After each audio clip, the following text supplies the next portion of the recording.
With the Prophet ﷺ, everything was perfectly set. He wasn't too tall, nor was he too short. His skin was not too light, nor was it too dark. He was azhar al-lawn. He had a bright skin color, but at the same time, the Prophet ﷺ was not pasty white. His face was not too round, nor was it too narrow, but it was closer to being round, sallallahu alaihi wasallam. Now, if you're looking at the Prophet sallallahu alaihi wasallam, and I want you to imagine standing in front of him alaihi salatu wasalam, the first thing you're going to do is you're going to connect with his eyes, sallallahu alaihi wasallam. And Ma'bad radiallahu anha says that the Prophet ﷺ's eyes had a perfect contrast. The black was exceedingly black in his eyes, and the white was exceedingly white. His eyelashes, alayhi salatu wasalam, were so long that it looked like they naturally had kuhul, they naturally had an eyeliner on them. And they were always moist from his tears, sallallahu alayhi wasallam. He had these large curved eyebrows, and they were full, and they almost connected, but there was a beautiful space right between them where the light would shine. Azim al-hama. The Prophet ﷺ is described as having a prominent forehead. And in his forehead, there was a vein that would only show when he became upset, sallallahu alaihi wasallam. As for his nose alayhi salatu wasalam, was not flat, nor was it too pointy. But the Prophet ﷺ had a finely sloped nose. And they described it as having a unique glimmer to it. So it shined in a way that when you were away from him, sallallahu alaihi wasallam, you might have assumed that it was larger than it actually was. But when you came close to him, you realized that it was just the shine of his nose that made it so prominent. When he opened his mouth, sallallahu alaihi wasallam, you would notice his teeth, and they were perfectly set. Remember, he used to use the siwak at least 5 times a day. So his teeth, alayhi salatu wasalam, were described as white as hailstones, and they weren't clustered together. They were set in a way that there was a fine line between each of those teeth.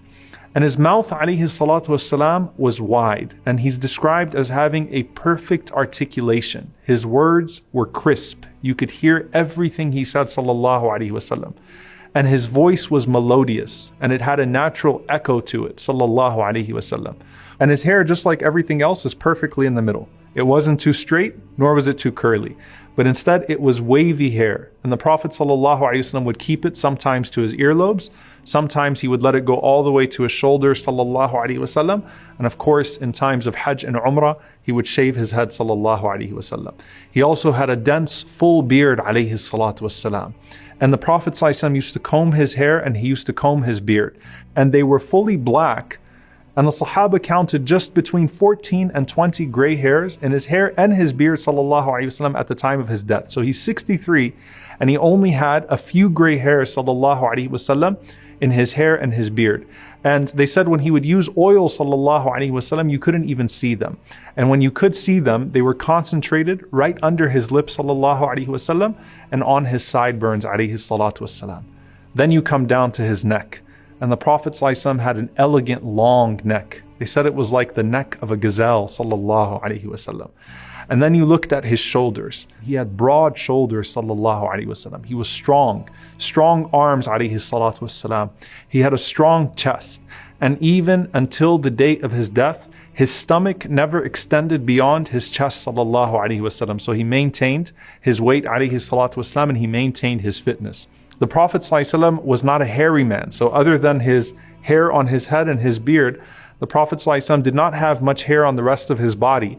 And he had a little bit of hair on his chest and a line that naturally ran down all the way to his navel, sallallahu alaihi wasallam.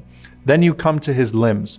And the Prophet ﷺ is described as having well-defined big limbs. So he had big bones, big hands, big feet. He had large calves, sallallahu alaihi wasallam. And they said that his calves were perfectly round, and then he had absolutely no weight on his heels, alayhi salatu wassalam.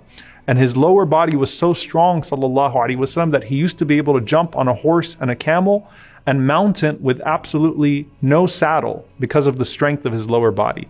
And that's why you'll find, subhanAllah, that Al-Hasan radiallahu ta'ala anhu is described as resembling the Prophet ﷺ in his upper body, meaning his beauty.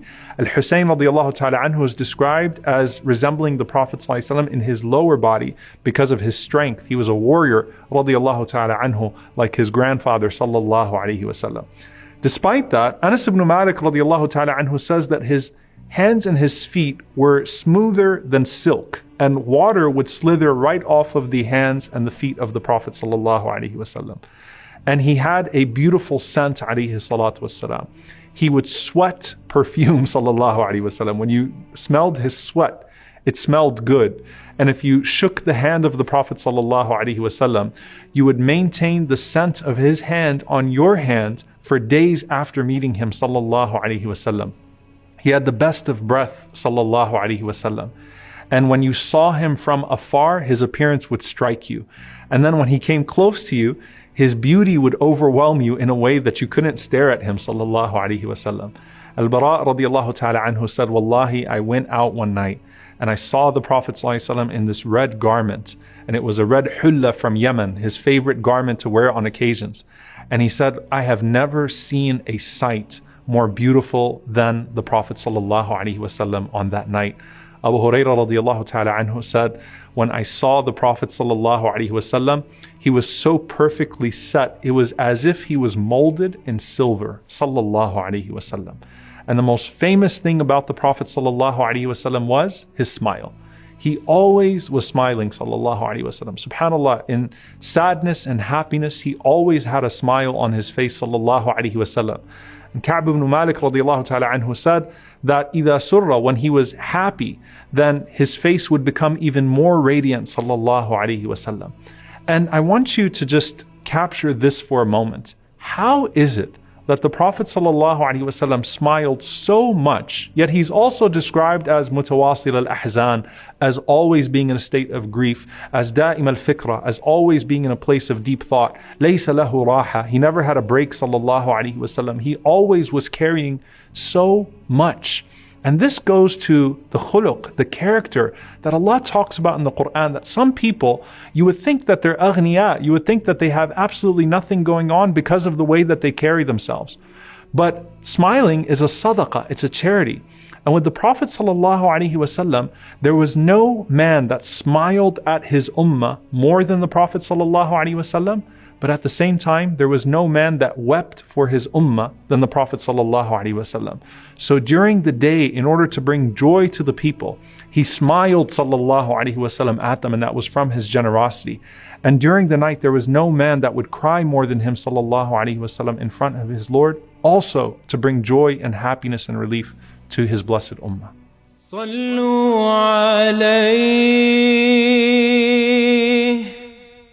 صلوا عليه